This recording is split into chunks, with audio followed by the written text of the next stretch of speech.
Hello everyone, good morning সবাইকে। সবাই কেমন আছেন? আমি ভালো আছি। আজ হচ্ছে ঈদুল আজহার তৃতীয় দিন। ঈদ তো প্রায় এক সপ্তাহের মতো থাকে, ঈদের আনন্দ। আর চট্টগ্রামে খুব সুন্দর রোদ উঠেছে এবং খুব সুন্দর বাতাসও হচ্ছে এবং একটা রোদেলা দিনও, মানে রোদও উঠছে, আকাশটাও ভারী ভারী, আবার সুন্দর ঠান্ডা বাতাস। কয়েকদিন ধরেই এমনই হচ্ছে।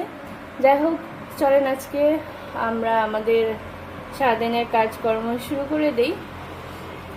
আর কে কোথা থেকে আমার ভিডিওটা দেখছেন অবশ্যই আমাকে কমেন্ট করে জানাবেন। আমি কিন্তু চট্টগ্রাম থেকে ভিডিও করছি। কে কে চট্টগ্রামে আছেন, আমার ভিডিও সবসময় দেখেন বা আজকে প্রথম দেখছেন, আমাকে কিন্তু কমেন্ট করে জানাবেন। আর হচ্ছে যদি এই ভিডিওটা ভালো লেগে থাকে অবশ্যই এই ভিডিওটা লাইক দিয়ে যাবেন। আর যদি আমার চ্যানেলটাকে ভালো লেগে থাকে, ভিডিওগুলো ভালো লেগে থাকে, আমি যেহেতু প্রতিদিন ভিডিও দেই, প্রতিদিন ভিডিওগুলো দেখতে হলে আমার চ্যানেলটাকে সাবস্ক্রাইব করতে হবে এবং যারা ফেসবুক থেকে দেখবেন আমার পেজটাকে কিন্তু ফলো দিয়ে রাখতে হবে। তো চলেন তাহলে আজকে ভিডিওটা শুরু করি। এই যে সকাল সকাল উঠে এখন আমি হালকা একটু তেল দিয়ে দিচ্ছি। এখানে আমি আলু কুচি করে রেখেছি, পেঁয়াজ আর এই যে মরিচ। এখন এটাকে আমি ভাজি করব এই রুটির সাথে। এই তেলটা এখন গরম হয়ে গেছে, দেখেন আমি আলুটা দিয়ে দিয়েছি। আর এখন এটার ভিতরে দিয়ে দিব পেঁয়াজ, আর আমি কেটে মরিচটাকে দিয়ে দিব। এই যে মরিচটা দেওয়া শেষ, এখন আমি পেঁয়াজ মরিচ দুইটাই দিয়ে দিলাম। এখন আমি এখান থেকে অল্প একটু হলুদ এখানে দিয়ে দিব। এখন আমি নাড়াচাড়া দিচ্ছি।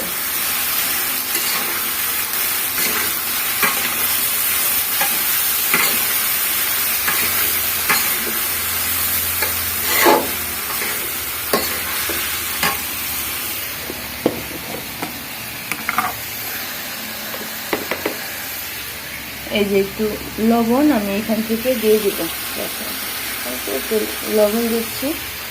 যদি প্রয়োজন হয় তাহলে আমি আর একটু লবণ দিব।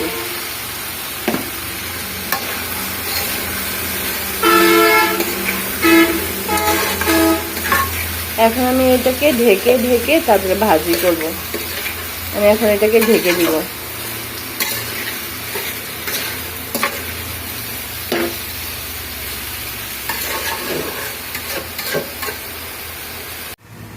এই যে রুটি মাত্র 4টা আছে, এই জন্য আমি আবার আটা নিয়েছি। এখন এই আটাগুলো দিয়ে আমি আবার রুটি বানিয়ে রেখে দিব।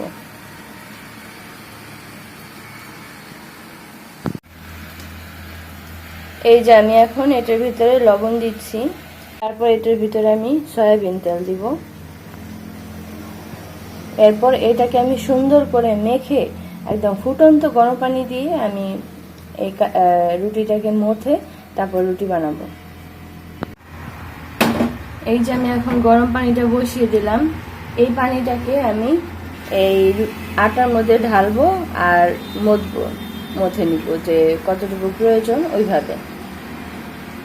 আর এখানে আমার ভাজিটা হয়ে যাচ্ছে।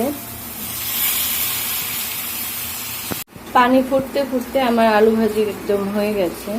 এই আটার মধ্যে এই যে ফুটন্ত গরম পানি যখন ফুটতেছে ওরকম গরম পানি আমি নিয়েছি, নিয়ে অল্প অল্প ঢেলেছি আর এই যে চামচটা দিয়ে মেখে নিয়েছি। এখন এই মাখা টাখা শেষ, চামচ দিয়ে দেখলাম। আর এখন আমি এটাকে গরম থাকা অবস্থাতে হাত দিয়ে মানে মথতে শুরু করব। এই যে আমার শাশুড়ি মায়ের জন্য দেখেন কত সুন্দর, কত বড় একটা রুটি ভাজতেছি আমি। বলেন তো কমেন্টে রুটিটা কেমন হলো।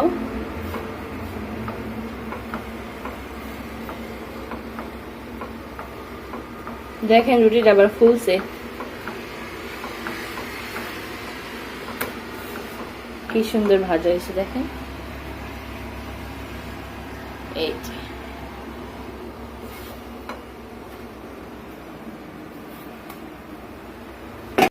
এই যে রুটির কাই করা শেষ। এখন আমি এই যে রুটি একটা করে নিচ্ছি, একটা করে বানাচ্ছি। এই যে এটা দেওয়ার সাথে সাথে এখন আমি এইখান থেকে একটা নিয়ে তারপরে এখানে বানাবো, এটা ছাঁকা হয়ে যাবে, এখানে রেখে দিব। দেখেন কত ইজি, একা একাই সব কিছু করা যায়। এই যে দেখেন, এটা হতে হতেই দেখবেন আমার একটা বেলা শেষ। এই যে আমি এখন এটাকে বেলে নিব।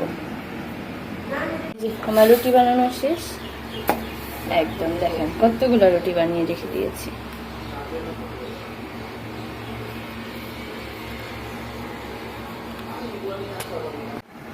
এই যে আমি এখন দুপুরে রান্না তৈরি করার জন্য প্রথমে এই পেঁয়াজগুলো কেটে নিব। আপনারা দেখেন আমি কিভাবে কাটি। অনেকে আছে ছুরি দিয়ে কাটাকাটি করে, আবার অনেকে আছে বটি দিয়ে কাটাকাটি করে। আমার মনে হয় সবচাইতে বেশি ইজি হচ্ছে এই ছুরি দিয়ে কাটা। এই দেখেন যেই আর হয়ে যায়, বেশি কঠিন কিছু না। ছুরি ইউজ করবেন, একদিক দিয়ে রান্না করবেন, একদিক দিয়ে কাটাকাটি করবেন, দেখবেন একদম ইজি। দেখেন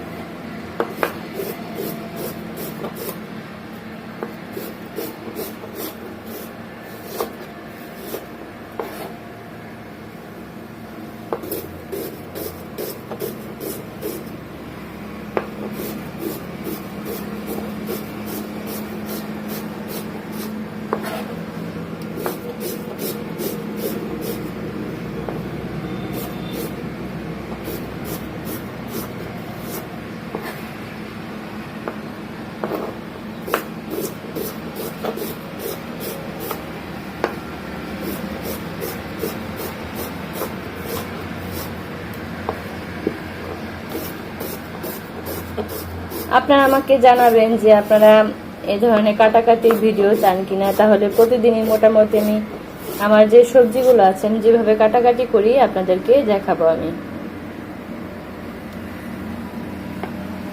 এই দেখেন আমার আজকে সবজি কাটা শেষ। আলু, টমেটো আর লাউ দিয়ে আজকে নিরামিষ রান্না করব, ধনিয়া পাতা দিয়ে। আর এটা হচ্ছে চিচিঙ্গা, এটা দিয়ে ডিম দিয়ে রান্না করব। এই যে আমি এখন লাউ, টমেটো আর আলু এই তিনটাকে নিরামিষ রান্না করার জন্য প্রথমে আমি দিয়ে দিয়েছি তেল।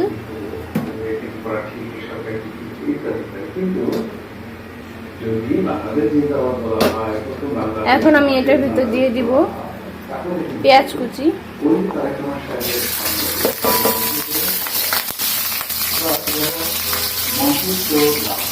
এই যে পেঁয়াজ কুচি দিয়ে দিলাম। এখন এটাকে ভেজে নিব।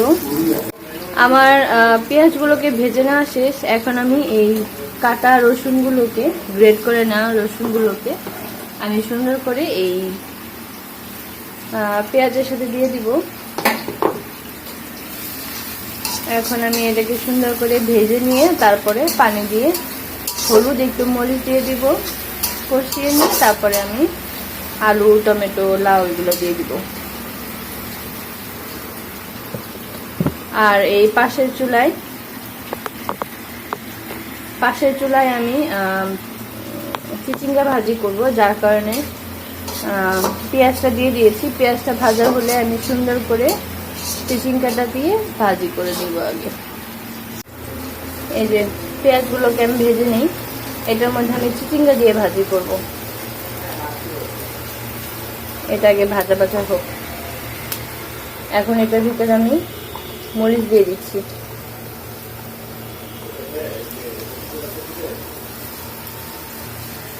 রসুনটা ভেজে নেওয়া শেষ। এই যে আমি সুন্দর করে এখন পানি দিয়ে দিচ্ছি।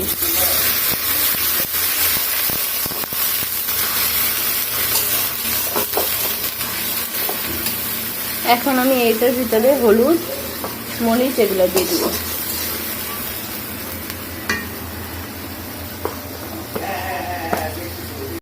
এই যে আমি এখন এটার ভিতরে এই যে একটু মরিচ দিয়ে দিচ্ছি, আর একটু দিই, তা একটু ঝাল পছন্দ করে তো হলুদ। এখন একটু হলুদ দিব, এই যে অল্প একটু হলুদ দিচ্ছি।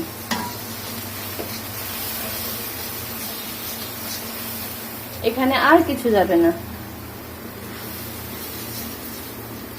আর এখন দিয়ে দিব একটু লবণ, এই যে প্রায় 1.5 চামচের মতো আমি এখানে লবণ দিয়ে দিচ্ছি। এগুলো হওয়ার পরে যদি আরো লবণ প্রয়োজন হয় নামানোর আগে আমি দেখবো, তাহলে আমি আরো লবণ দিয়ে দিব। এই যে আমার পেঁয়াজটা ভেজে নেওয়া শেষ, এখন আমি এই চিচিঙ্গাগুলোকে দিয়ে দিব। এই চিচিঙ্গাগুলো ভাজা একদম শেষ পর্যায়ে যখন চলে যাবে, তখন আমি এটার ভিতরে সুন্দর করে ডিম দিয়ে মাখো মাখো করে নামিয়ে ফেলবো। আর এখন আমি হালকা একটু হলুদ দিচ্ছি, কারণ ওটা একটু দিব না। এই যে দেখি যদি লাগে আর একটু দিব।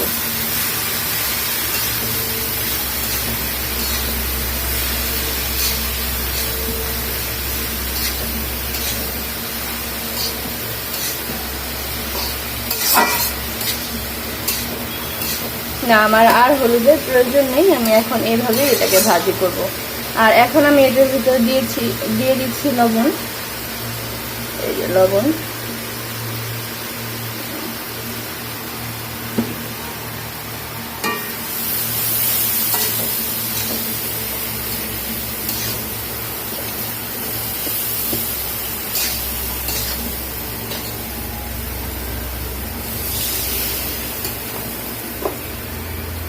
এই যে আমার মশলাটাকে সুন্দর করে কষিয়ে নেওয়া শেষ।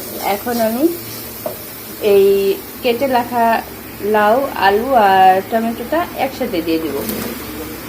কারণ তিনটা যেহেতু একই সময় লাগবে সিদ্ধ হতে, তাই আমি এখন তিনটাকে একসাথে দিয়ে দিলাম। হালকা একটু পানি দিচ্ছি।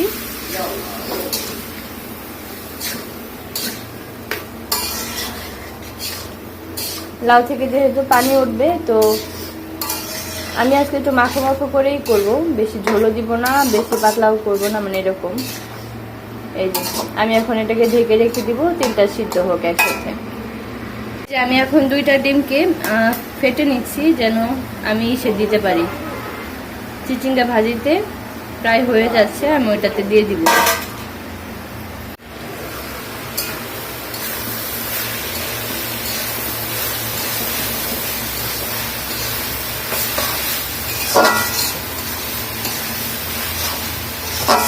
নামানোর আগে এটার ভিতরেও আমি একটু ধনিয়া পাতা দিয়ে দিব।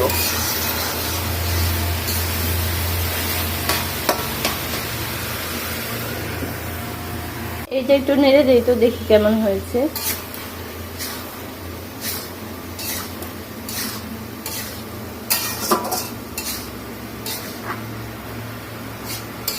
আমি চাইলে শুধু হলুদ দিয়ে রান্না করতে পারতাম, কিন্তু শুধু হলুদ দিলে স্যার পছন্দ একটু কম করবে, একটু মরিচ দিলে সে একটু বেশি পছন্দ করবে। আমি এখানে এই যে মরিচগুলোর অর্ধেক আমি এখানে দিয়ে দিচ্ছি।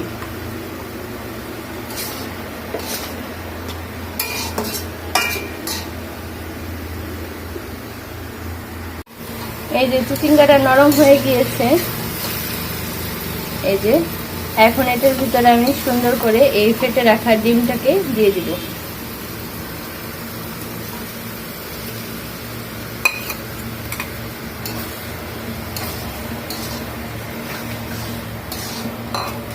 এখন এটাকে আমি ভাজা ভাজা করে তারপরে নামিয়ে ফেলবো।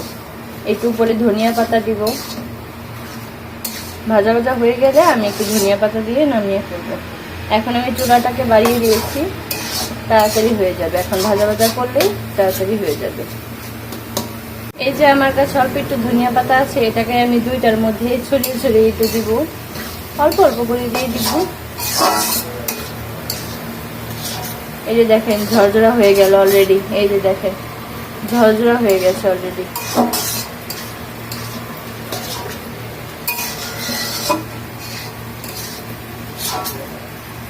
লাউটা উঠিয়ে দেখি কি অবস্থা।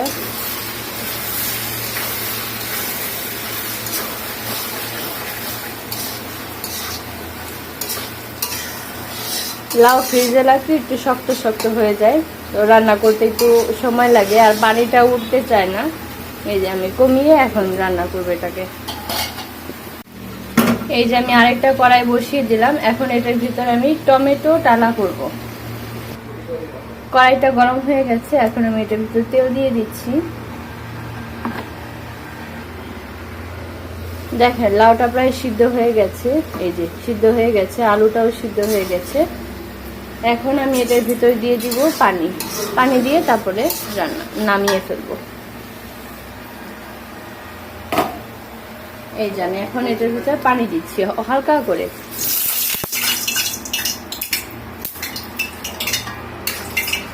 এটাকে হালকা পাতলা এক বেলার জন্য রান্না করছি, তো বেশি পানি বা ঝোল কিছুই দিব না। এই যে এটাই একটু জাল হয়ে যতটুকু কমবে অতটুকু কমিয়ে আমি নামিয়ে ফেলবো। এখন আমি এটার ভিতরে পেঁয়াজ দিয়ে দিব। এখন এটার ভিতরে আমি পেঁয়াজ দিয়ে দিয়েছি, এই যে পেঁয়াজ, এই যে অবশিষ্ট কিছু মরিচ ছিল সেগুলো দিয়ে দিব।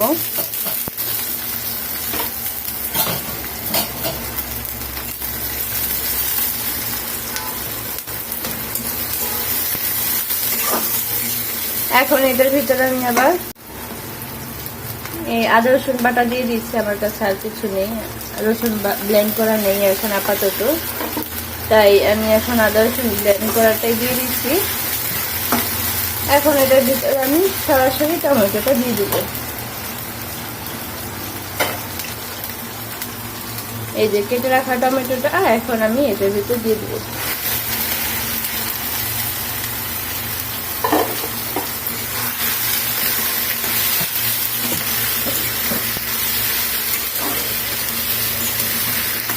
এই যে এটার ভিতরে আমি হালকা একটু হলুদ দিয়ে দিচ্ছি।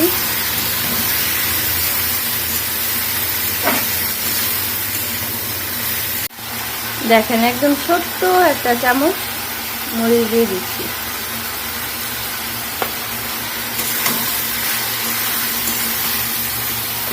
এখন আমি এটার ভিতরে দিয়ে দিব লবণ। এই যে 1.5 চামচের মতো লবণ দিলাম আমি এখানে।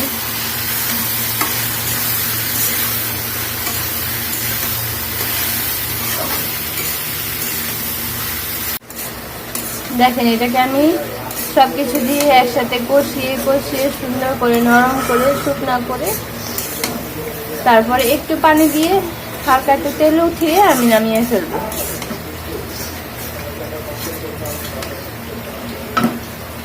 এই দেখেন এটাকে আমি সুন্দর করে এখন কষিয়ে নরম করে ভর্তা বানিয়ে তারপরে হচ্ছে পানি দিয়ে তেল উঠিয়ে নামিয়ে ফেলবো। তো দেখতেই পেলেন আমি কি রান্না করেছি। এই যে হচ্ছে ফাইনাল লুক। এই যে এটা হচ্ছে লাউ দিয়ে, টমেটো দিয়ে, আলু দিয়ে নিরামিষ, আর এই হচ্ছে টমেটো ডালা।